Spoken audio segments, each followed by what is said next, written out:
Capítulo 58 O Tratado. Foi o caso que, uma segunda-feira, voltando eu para o seminário, vi cair na rua uma senhora. O meu primeiro gesto, em tal caso, devia ser de pena ou de riso. Não foi uma nem outra coisa. Porquanto, e é isto que eu quisera dizer em latim, porquanto a senhora tinha as meias muito lavadas e não as sujou, levava ligas de seda e não as perdeu. Várias pessoas acudiram, mas não tiveram tempo de a levantar. Ela ergueu-se muito vexada, sacudiu-se, agradeceu e enfiou pela rua próxima. Este gosto de imitar as francesas da Rua do Ouvidor, dizia-me José Dias andando e comentando a queda, é evidentemente um erro. As nossas moças devem andar como sempre andaram, com seu vagar e paciência, e não este tique-tique afrancesado. Eu mal podia ouvi-lo. As meias e as ligas da senhora branqueavam e enroscavam-se diante de mim, e andavam, caíam, erguiam-se e iam-se embora. Quando chegamos à esquina, olhei para outra rua e via à distância a nossa desastrada que ia no mesmo passo. Tique-tique, tique-tique. Parece que não se machucou, disse eu. Tanto melhor para ela, mas é impossível que não tenha arranhado os joelhos. Aquela presteza é manha. Creio que foi manha que ele disse. Eu fiquei nos joelhos arranhados. Dali em diante até o seminário, não vi mulher na rua a quem não desejasse uma queda. A algumas adivinhei que traziam as meias esticadas e as ligas justas. Tal haveria que nem levasse meias, mas eu as via com elas. Ou então, também é possível. Vou esgarçando isto com reticências, para dar uma ideia das minhas ideias, que eram assim difusas e confusas. Com certeza não dou nada, a cabeça ia-me quente e o andar não era seguro. No seminário, a primeira hora foi insuportável. As batinas traziam ar de saias e lembravam-me a queda da senhora. Já não era uma só que eu via cair. Todas as que eu encontrara na rua mostravam-me agora de relance as ligas azuis. Eram azuis. De noite sonhei com elas. Uma multidão de abomináveis criaturas veio andar à roda de mim. Tique-tique. Eram belas, umas finas, outras grossas, todas ágeis como o diabo. Acordei, busquei afugentá-las com esconjuros e outros métodos, mas tão depressa dormi como tornaram, e com as mãos presas em volta de mim, faziam um vasto círculo de saias, ou, trepadas no ar, choviam pés e pernas sobre a minha cabeça. Assim fui até madrugada. Não dormi mais. Rezei Padres Nossos, Ave-Marias e Credos, e sendo este livro a verdade pura, é força confessar que tive de interromper mais de uma vez as minhas orações para acompanhar no escuro uma figura ao longe.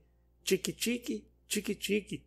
Pegava depressa na oração, sempre no meio para consertá-la bem, como se não tivesse havido interrupção, mas certamente não unia a frase nova à antiga. Vindo o mal pela manhã adiante, tentei vencê-lo, mas por um modo que eu não perdesse de todo. Sábios da Escritura, adivinhai o que podia ser. Foi isto. Não podendo rejeitar de mim aqueles quadros, recorri a um tratado entre a minha consciência e a minha imaginação. As visões feminis seriam de hora avante consideradas como simples encarnações dos vícios e por isso mesmo contempláveis como o melhor modo de temperar o caráter e aguerri-lo para os combates ásperos da vida. Não formulei isto por palavras, nem foi preciso. O contrato fez-se tacitamente, com alguma repugnância, mas fez-se, e por alguns dias era eu mesmo que evocava as visões para fortalecer-me, e não as rejeitava, senão quando elas mesmas, de cansadas, se iam embora. Capítulo 59 Convivas de boa memória. Há dessas reminiscências que não descansam antes que a pena ou a língua as publique. Um antigo dizia a renegar de conviva que tem boa memória. A vida é cheia de tais convivas, e eu sou acaso um deles, conquanto a prova de ter a memória fraca seja exatamente não me acudir agora o nome de tal antigo. Mas era um antigo, e isso basta. Não, a minha memória não é boa. Ao contrário, é comparável a alguém que tivesse vivido por hospedarias, sem guardar delas nem caras, nem nomes, e somente errar as circunstâncias. a quem passe a vida na mesma casa de família, com os seus eternos móveis e costumes, pessoas e afeições, é que se lhe grava tudo pela continuidade e repetição. Como eu invejo os que não esqueceram a cor das primeiras calças que vestiram. Eu não atino com as das que enfiei ontem. Juro só que não eram amarelas, porque execro essa cor, mas isso mesmo pode ser ouvido e confusão. E antes seja ouvido que confusão. Explico-me. Nada se emenda bem nos livros confusos, mas tudo se pode meter nos livros omissos. Eu, quando leio algum desta outra casta, não me aflijo nunca. O que faço, em chegando ao fim, é cerrar os olhos e evocar todas as coisas que não achei nele. Quantas ideias finas me acodem então, que de reflexões profundas, os rios, as montanhas, as igrejas que não vi nas folhas lidas, todos me aparecem agora com as suas águas, as suas árvores, os seus altares, e os generais sacam das espadas que tinham ficado na bainha, e os clarins soltam as notas que dormiam no metal, e tudo marcha com uma alma imprevista. É que tudo se acha fora de um livro falho, leitor amigo. Assim preencho as lacunas alheias, assim podes também preencher as minhas. Capítulo 60. Querido opúsculo. Assim fiz ao panegírico de Santa Mônica, e fiz mais. Pus-lhe não só o que faltava da santa, mas ainda coisas que não eram dela.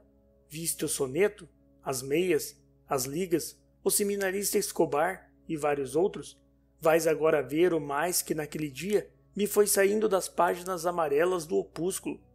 Querido opúsculo, tu não prestavas para nada, mas que mais presta um velho par de chinelas?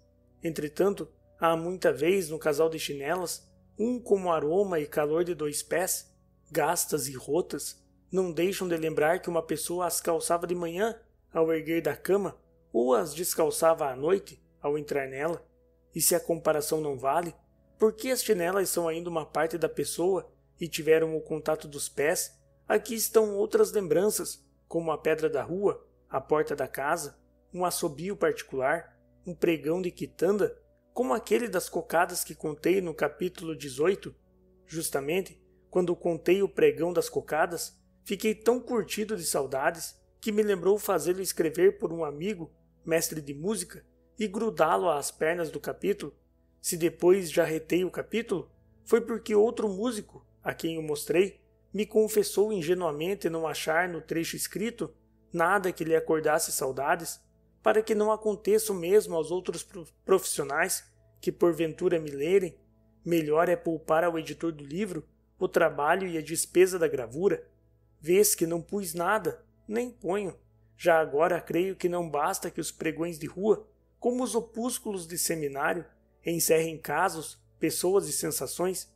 É preciso que a gente os tenha conhecido e padecido no tempo, sem o que tudo é calado e incolor. Mas vamos ao mais que me foi saindo das páginas amarelas.